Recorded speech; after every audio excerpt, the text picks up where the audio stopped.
الحمد للہ وحدہ والصلاة والسلام علی من لا نبی بعدہ اما بعد فاعوذ باللہ من الشیطان الرجیم بسم اللہ الرحمن الرحیم قال اللہ تبارک و تعالی لقد من اللہ علی المؤمنین اذ بعث فیہم رسولا من انفسہم یتلو علیہم آیاتہ ویزکیہم ویعلمہم الکتاب والحکمہ وإن كانوا من قبل لفي ضلال مبين آمنت بالله صدق الله مولانا العظيم وبلغنا رسوله النبي الكريم الرؤوف الرحيم الصلاة والسلام عليك يا سيدي يا رسول الله الصلاة والسلام عليك يا سيدي يا حبيب الله وعلى آلك وأصحابك يا سيدي يا خاتم النبيين حمد و صلاة کے بعد انتہائی واجب الاحترام معزز محترم عالی مرتبت علماء کرام برادران اسلام، السلام علیکم ورحمۃ اللہ وبرکاتہ۔ جیسا کہ آپ کو معلوم ہے کہ ہمارا یہاں پہ جمع ہونا پیارے آقا صلی اللہ تعالی علیہ وآلہ وسلم کے ذکر پاک کے حوالہ سے ہے، اور سالانہ محفل میلاد مصطفیٰ صلی اللہ علیہ وسلم جو ہمارے محترم بھائی محمد عرفان صاحب ان کے والد محترم کروایا کرتے تھے، تو وہ اللہ کو پیارے ہو گئے، تو ان کی اس خوبصورت ریت کو انہوں نے جاری رکھا ہوا ہے۔ تو دعا ہے اللہ تعالیٰ ان کے والد گرامی کی بخشش و مغفرت فرمائے، انہیں جنت الفردوس میں اعلیٰ مقام عطا فرمائے، اور ذکر رسول کی برکت سے اللہ ہم سب کو محبت رسول کی دولت سے مالا مال فرمائے۔ آقا کریم صلی اللہ علیہ وآلہ وسلم کی آمد سے قبل حضور کے آنے کی دھومیں مچی ہوئی تھیں۔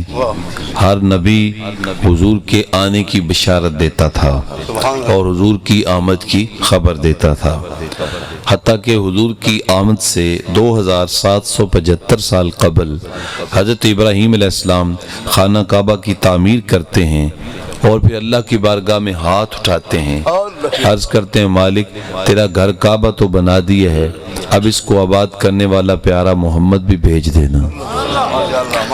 حضور کی آمد سے 1000 سال قبل طب اول ہجری جب وہ یثرب والوں کے پاس سے گزرتا ہے تو اہل یثرب سے اس کی لڑائی ہو جاتی ہے۔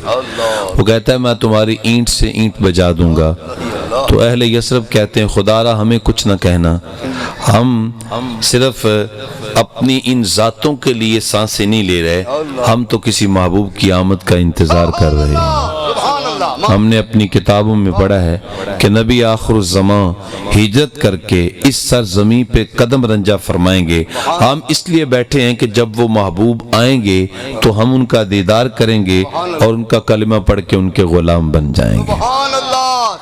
اچھا، طبا نے کہا کہ تم اتنی لمبی امید رکھ کے بیٹھے ہو سکتا ہے کہ وہ محبوب تمہاری زندگیوں میں نہ آئے؟ تو انہوں نے کہا کہ اگر وہ محبوب ہماری زندگیوں میں نہ آئے تو ہمیں پھر بھی کوئی پریشانی نہیں ہے۔ کیوں؟ اس لیے کہ ہم یہاں مر جائیں گے نا، ہماری قبریں تو یہاں پہ بن جائیں گی، تو جب وہ محبوب آئے گا اور خرامہ خرامہ اس دھرتی پہ اپنے قدم ٹکائے گا اور اس دھرتی کی مٹی اس محبوب کے طلبوں کے بوجھ سے لے گی، ہو سکتا ہے محبوب کے طلبوں کو لگنے والی مٹی کو ہوائیں اڑائیں، اور وہ مٹی اڑتی اڑاتی ہو سکتا ہے ہماری قبروں پہ آ کے پڑ جائے۔ اگر اس محبوب کے قدموں کو لگنے والی مٹی ہماری قبروں پہ پڑ گئی تو ہم سمجھیں گے ہمیں یہاں رہنے کی معراج مل گئی۔ میں تلیاں نبی دیاں چمدا جمیں ہوندا خاک مدینے دی، میں راواں مل مل بیندا جمیں ہوندا خاک مدینے دی۔ شاعر کہتا ہے میں پیر نہ ہوتا، میں مولوی نہ ہوتا، میں مفتی نہ ہوتا، محدث نہ ہوتا، فقیہ نہ ہوتا، کیا ہوتا؟ مدینے کی مٹی ہوتا، محبوب چلتے طلبوں کے بوسے تو لے لیتا، طلبوں کو چوم تو لیتا۔ تو